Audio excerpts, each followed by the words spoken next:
Bonjour, alors nous sommes dans une des vidéos qui présente les différents métiers de l'agroéquipement. Alors je me trouve aujourd'hui avec Stéphane Chapuis, donc, qui est responsable agroéquipement au sein de la FNCUMA.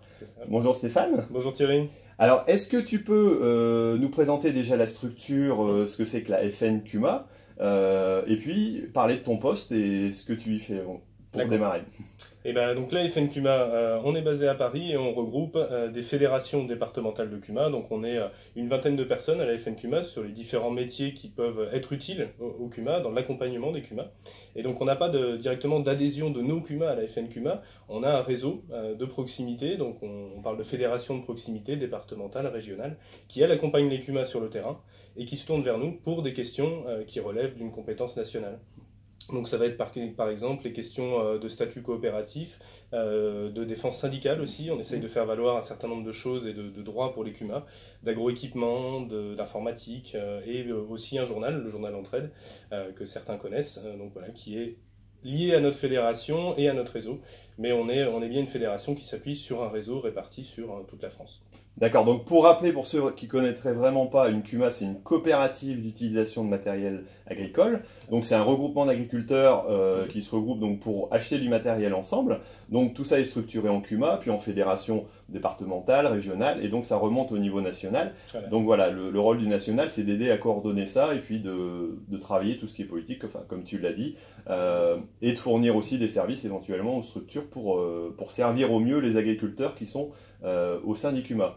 Exactement. Donc pour recentrer sur l'agroéquipement, donc toi ton rôle exactement au niveau de la structure vis-à-vis des différents, des différents métiers qui existent, en quoi ils consistent? Alors le premier rôle que l'on a, et c'est pour ça que j'insistais sur nos fédérations de proximité, pour nous à la FNCUMA, c'est de coordonner un réseau de conseillers en agroéquipement qui sont généralement dans le réseau CUMA, voire dans les réseaux chambres, parce que localement on s'entend très bien et ça fonctionne sur les mêmes problématiques. Et donc c'est à peu près 70 personnes en France qui accompagnent les CUMA et les agriculteurs dans la partie technique de l'agroéquipement. Et donc mon rôle c'est avant tout d'animer ce réseau-là, de coordonner, de remonter les questions, de rediffuser les travaux des uns dans une région sur une autre région, voilà, de répondre à tout ce qu'il peut y avoir comme questions, proposer des formations. On se forme régulièrement sur ce public de conseillers agroéquipement, voilà, tout ce qui peut toucher à l'appui aux conseillers qui, eux, vont dans les CUMA et auprès des groupes d'agriculteurs conseiller directement les investissements, les choix d'organisation et la technique. D'accord.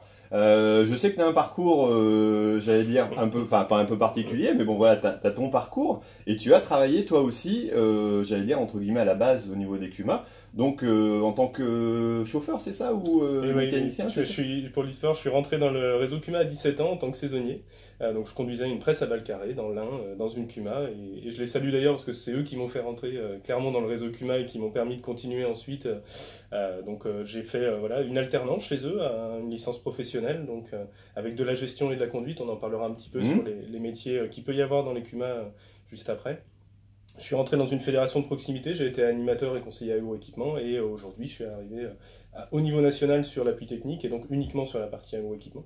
Mais voilà, un parcours un petit peu atypique, j'ai utilisé des machines, maintenant j'anime un réseau qui conseille.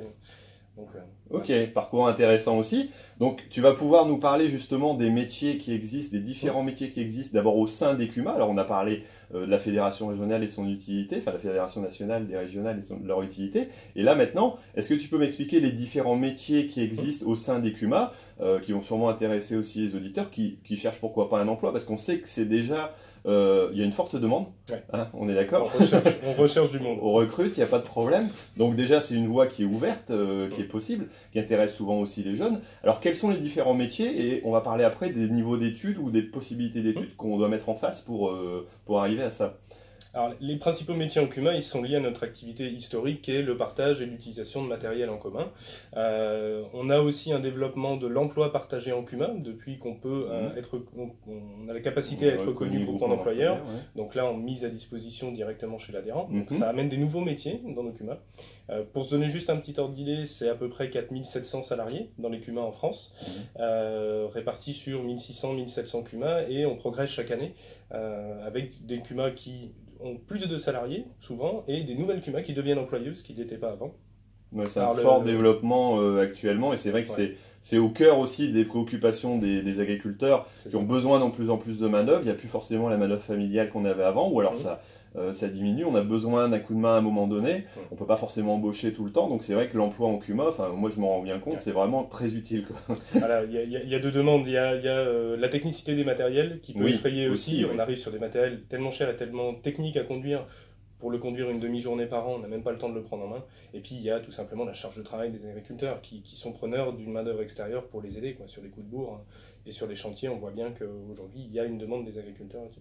Donc on peut commencer en étant chauffeur. Ah bah c'est le premier poste que l'on recherche en CUMA. Chauffeur mécanicien. Chauffeur mécanicien, on a rarement des postes en CUMA où on fait que conduire. En général, on est responsable de son chantier ou de son équipement, de son automoteur. Et donc, il y a l'entretien, il y a les petites réparations.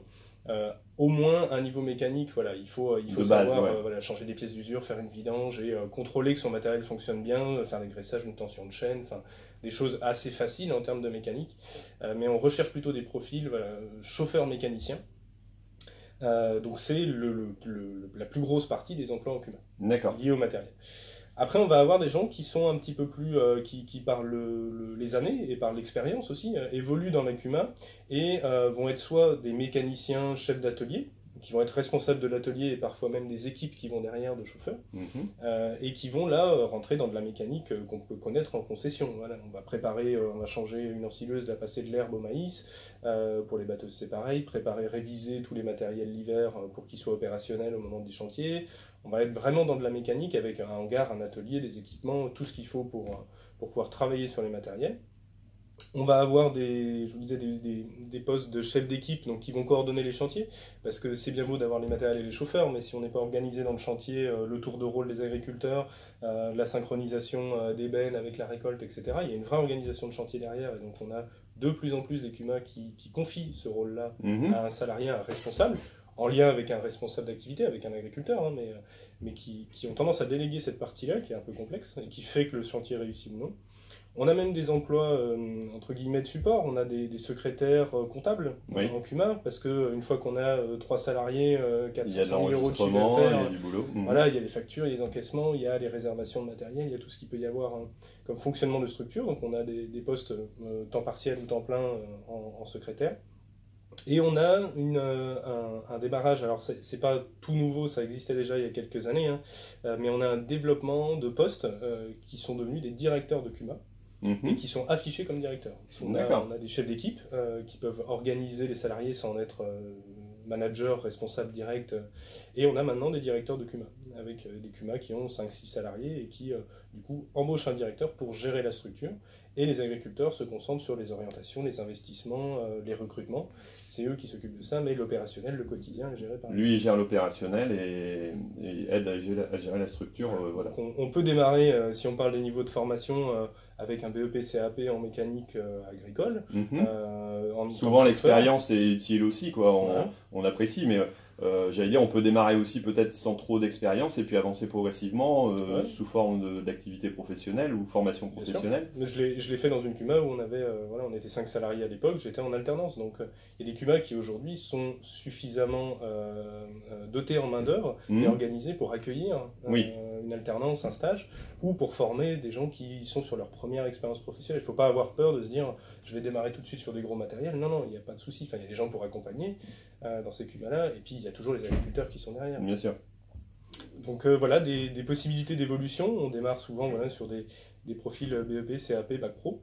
Des BTS, on en cherche aussi sur la partie technique, chef d'atelier notamment. Parce que vu les niveaux de technologie des matériels qu'on utilise en CUMA, on a quand même besoin d'un niveau de formation en mécanique assez élevé, en électronique notamment. Et derrière, des postes de responsables d'équipe ou de directeur qui peuvent aller jusqu'à du Bac+3, voire Bac+5 si certains recrutent un directeur bientôt. Ouais, d'accord. On a tout l'éventail. Et donc là c'est au sein des CUMA, au sein des structures, j'allais dire des fédérations. Donc il y a aussi des ingénieurs. Enfin, nous on en a recruté un dernièrement qui a plus une spécialité, spécialisation machiniste. Alors pas forcément par la formation, mais aussi par le feeling. C'est aussi souvent ce qu'on apprécie, ce qu'on aime, quoi. Donc c'est une possibilité. Donc on voit qu'on peut démarrer, j'allais dire, même avec un niveau pas forcément d'un niveau d'études pas forcément trop élevé, et puis progresser aussi. Et pour ça, il y a des formations qui sont mises en place aussi. Il y a des accès aux formations, il y a des évolutions possibles. On le voit j'allais dire par le temps, mais par la formation aussi peut-être. Par la formation, oui. Au niveau des CUMA, il y a de toute façon des formations qui sont proposées par les fédérations de CUMA et puis des formations plus généralistes de centres de formation professionnels ou agricoles. Voire même des concessions qui aident à former au matériel, forcément dans l'évolution, il y a toujours quelque chose. Les mises en route des matériels, ne serait-ce que ça, c'est une forme de formation. Et après, donc au niveau du réseau, si on parle des autres métiers qu'on peut avoir dans le réseau CUMA, on a aussi des métiers d'accompagnement de CUMA. Et donc là, on pourra peut-être y revenir un peu plus largement après, mais on a, nous, un accompagnement de la FNCUMA vers ces fédérations, et ces fédérations proposent des formations à leurs CUMA, qui ne sont pas forcément les mêmes. On n'attend pas les mêmes choses des salariés, mais simplement, voilà, il y a des formations, il y en a un bel éventail, et les CUMA ont intégré cette nécessité de plus en plus de faire monter les gens en compétences, tout simplement. Parce que voilà, on arrive sur des matériels qui sont très techniques, de l'organisation, du management, ça ne s'improvise pas. Pour les élus comme pour les salariés, ça nécessite de se former et d'acquérir de nouvelles compétences. Donc il y a tout à faire dans notre réseau CUMA quand on arrive, même tout en bas de l'échelle, et c'est pas péjoratif. On est chauffeur, on est mécanicien, mais demain on peut gérer une équipe et se former et progresser. Et voilà, et n'hésitez pas à venir, on cherche du monde. Ouais, c'est un peu pour ça aussi que j'avais voulu faire cette vidéo, c'est que voilà, c'est des possibilités énormes au niveau embauche. Alors voilà, il y a des possibilités, mais alors où est-ce qu'on va pouvoir chercher s'il y a quelqu'un qui dit tiens, moi ça m'intéresse, où est-ce que je peux essayer de trouver peut-être un boulot, peut-être un contrat d'apprentissage, à qui je m'adresse, où est-ce que je vais pour ça? Alors, si vous êtes intéressé par ce métier-là, il y a plusieurs sources d'informations, il ne faut pas hésiter à aller chercher un petit peu de partout dans ces cas-là. L'ANEFA qui fait un travail de recensement et vous Donc pouvez... c'est ANEFA. ANEFA, allez voir leur site internet, il est assez bien fait sur tous les métiers de l'agriculture en général et particulièrement sur l'agroéquipement. Je mettrai un lien moi ici en dessous parce qu'il y a aussi des vidéos qui ont été, qui ont été montrées où on voit, c'est assez intéressant, différents métiers, j'allais dire, voilà, justement dans les CUMA, au sein des CUMA. Des gens qui expliquent eux-mêmes voilà, en quoi ça consiste, ce qu'ils font. Donc ça peut être très intéressant, je vous mettrai le lien ici en dessous. Et donc on peut s'adresser à eux. Qu'est-ce qu'il y a d'autre aussi comme possibilité éventuellement? Alors, on peut s'adresser aussi à la fédération, ça veut dire que si vous êtes sur un secteur et que vous voulez y rester parce que c'est l'endroit où vous voulez vivre, n'hésitez pas à appeler la fédération et à vous manifester comme cherchant un travail dans les CUMA. Ouais, parce qu'au niveau d'une fédération départementale ou régionale, les animateurs savent les CUMA qui recherchent éventuellement des salariés, donc ils peuvent faire la connexion. Ça peut être intéressant. Après, il y a peut-être d'autres sources aussi de... Il y a des petites annonces, alors il y en a potentiellement sur le site internet de la FNCUMA, il peut y en avoir sur Entraide. Vous pouvez aller aussi tout simplement à Pôle emploi, parce qu'il y a des CUMA qui cherchent un salarié et qui vont à Pôle emploi. Et puis il y a quand même énormément le réseau de connaissances. Le voisin, etc., l'agriculteur, les membres du conseil d'administration savent qu'ils ont besoin de quelqu'un, et puis par réseau de connaissances, on fait circuler l'information. Puis pas hésiter à aller voir aussi au sein des CUMA, pourquoi pas se proposer. Parfois, l'annonce n'est pas forcément sortie. Je sais que nous, ça nous est déjà arrivé. On cherchait quelqu'un, on n'avait pas forcément passé l'annonce. Et puis, le fait d'une rencontre a fait que on dit tiens, lui, peut-être, tiens, ça va nous pousser peut-être vers l'emploi. Et parfois, le hasard, le hasard, il faut le forcer aussi de temps en temps. Il faut y aller, quoi. Donc, quand on cherche du travail, il ne faut pas hésiter justement à aller voir les CUMA si vous en connaissez pas loin de chez vous, ou à vous renseigner sur les CUMA qui existent autour de chez vous et dans votre zone de recherche. Ok. Qu'est-ce qu'on avait d'autre à dire sur le milieu CUMA, sur l'embauche, sur l'emploi? Alors sur l'emploi, peut-être qu'est-ce qui fait qu'on va en CUMA et pas ailleurs? Parce que finalement, un tracteur, on peut le conduire ailleurs, chez un agriculteur, dans une entreprise de travaux agricoles. Les spécificités du travail en CUMA, Voilà, parce que tout le monde en cherche. Les concessionnaires, les constructeurs, les entrepreneurs, les agriculteurs, tout le monde cherche des salariés pour la conduite et l'entretien. Et qu'est-ce qui fait qu'en CUMA, ça peut être pour moi plus intéressant, et ça c'est une expérience que j'ai vécue, c'est le fait que vous avez une diversité d'activités. Vous passez de la conduite à l'entretien, vous passez de la récolte de céréales à la récolte de maïs. Si vous êtes en élevage, vous allez avoir l'ensileuse et derrière, vous allez avoir des semis, de l'épandage, etc. Donc c'est très diversifié dans les activités. Ça permet de découvrir à peu près tout le panel qu'il faut en termes de matériel pour pour travailler sur une exploitation. Et surtout, il y a un lien humain. Parce que mine de rien, vous travaillez pour une coopérative et ça a un sens derrière. Vous avez des agriculteurs qui sont là bénévolement pour gérer leur CUMA, qui s'occupent de l'organisation, etc. Et vous créez du lien avec les adhérents. Voilà, je veux dire, j'ai rarement vu un adhérent de CUMA le midi dire bon allez, tu vas te chercher un sandwich et on mange pas avec toi. Enfin voilà, vous avez vraiment des liens humains qui se font et qui pour moi sont une vraie valeur ajoutée, un vrai plaisir dans le travail. Vous n'êtes pas simplement conducteur sur votre machine à 8 heures par jour sans voir personne. Il y a vraiment des liens humains qui se font et pour moi c'est ce qui fait la différence. Ouais, il y a les relations. Après, ça peut être aussi plus complexe parce que forcément on s'adresse à plusieurs chefs d'entreprise, donc chacun a ses façons de faire. Mais c'est ce qui est enrichissant aussi, c'est que on va découvrir une pratique différente. Quand on démarre, c'est toujours intéressant de voir un peu à droite à gauche ce qui se fait. Et après, on pourra aussi apporter, j'allais dire, son conseil éventuellement en tant que technicien pour le faire. Je sais qu'il y a, enfin chez nous au niveau de la CUMA, il y a forcément des salariés qui sont beaucoup plus compétents sur certaines techniques même. Par rapport à des chefs d'entreprise qui pratiquent pas tout le temps, comme on dit, sur une demi-journée par exemple sur certains matériels, il n'y a pas photo. Et donc là, il y a aussi j'allais dire, il y a un enrichissement mutuel qui progressivement permet de faire évoluer, quoi. Il y a une démarche de partage, ça c'est clair, partage d'expérience et de savoir-faire. Ça peut être plus complexe effectivement d'avoir plusieurs agriculteurs différents qui sont demandeurs de choses un petit peu différentes, etc. Les CUMA ont assez vite professionnalisé ces démarches-là. Il y a des responsables d'activité, même dans les CUMA qui n'ont pas de salariés, et c'est lui qui est quand même le garant de la logique du respect et du bon fonctionnement. Sur les types d'activités qu'on peut avoir et pourquoi je trouve ça intéressant au CUMA, c'est ce que tu pointais, c'est que moi je vois beaucoup de profils qui rentrent dans des CUMA plutôt jeunes, la vingtaine, première, deuxième expérience professionnelle, et qui veulent s'installer plus tard. Mais quand on a 20 ans, papa il n'en a pas 60. Et donc il faut prendre le temps d'aller voir un petit peu ce qui se passe ailleurs, et je trouve que de travailler en CUMA, vous allez voir une diversité d'exploitation, de façons de faire, de types de production, et de contraintes même d'exploitation elle-même, de façon de gérer, de façon de travailler, de s'organiser. Pour moi, pour des gens qui veulent s'installer plus tard, c'est hyper intéressant. Alors évidemment, on est toujours un petit peu déçu quand il s'installe parce qu'il s'en va de la CUMA, mais c'est quand même le plus beau départ. Voilà, pour un salarié de CUMA qui s'installe, c'est un agriculteur demain, c'est un adhérent de CUMA, et donc on est toujours content quand il s'installe, même s'il faut retrouver quelqu'un, et même si voilà, ça peut être plus compliqué pour la CUMA de recruter et de conserver ses salariés. Mais vraiment, ça permet de voir un panel d'exploitation qui est assez impressionnant. D'accord. Alors, où est-ce qu'on peut retrouver aussi d'autres publications et puis peut-être sur le site internet de la FNCUMA, trouver d'autres informations? Il y a d'autres métiers aussi au sein des CUMA qu'on peut retrouver. Après, il existe d'autres publications qui sont réalisées. Alors, toi, au niveau de ton activité, il y a le guide des prix de revient, par exemple, au niveau des... Alors voilà, après, dans les autres missions du réseau CUMA, juste pour terminer sur la partie emploi des CUMA, donc n'hésitez pas à aller faire un tour sur le site de la FNCUMA, effectivement, sur le site des fédérations de proximité. Enfin, on a l'annuaire et vous pouvez contacter directement les gens. Allez faire un tour aussi sur le site d'Entraide.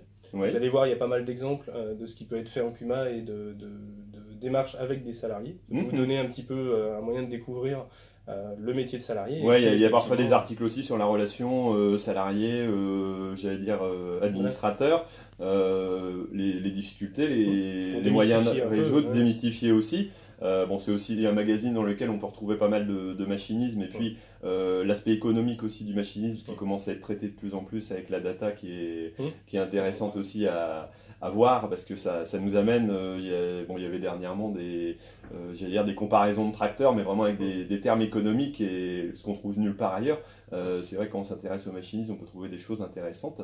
Donc site d'entraide et après les autres publications éventuellement. Sur le site de la FNCUMA vous pouvez retrouver des descriptions très succinctes des postes qui existent en CUMA, des niveaux de formation, des compétences attendues et les vidéos qui je trouve illustrent bien ce qu'est le métier d'un chauffeur de CUMA ou d'un responsable de CUMA. Ok, bon merci beaucoup Stéphane donc, pour cette présentation. Alors si vous voulez d'autres renseignements, j'allais dire, j'ai sorti d'autres vidéos aussi sur les différents métiers donc, de l'agroéquipement, entre autres par exemple des démonstrateurs de chez Lemken et puis un responsable produit, il y en aura d'autres aussi par la suite, donc c'est une petite série que je veux mettre en place parce qu'il y a de l'emploi en CUMA, il y a de l'emploi aussi dans le machinisme et dans l'agroéquipement en général, donc il n'y a pas de problème, vous pouvez vous lancer dans ces branches-là, il y a du répondant j'allais dire. Alors merci beaucoup Stéphane pour cette présentation et puis Voilà, vous pouvez donc retrouver toutes ces ressources ici en dessous, et pourquoi pas vous adresser donc au niveau des CUMA pour trouver un emploi, ça peut être intéressant. On trouvera des postes. D'accord, merci Stéphane. À bientôt.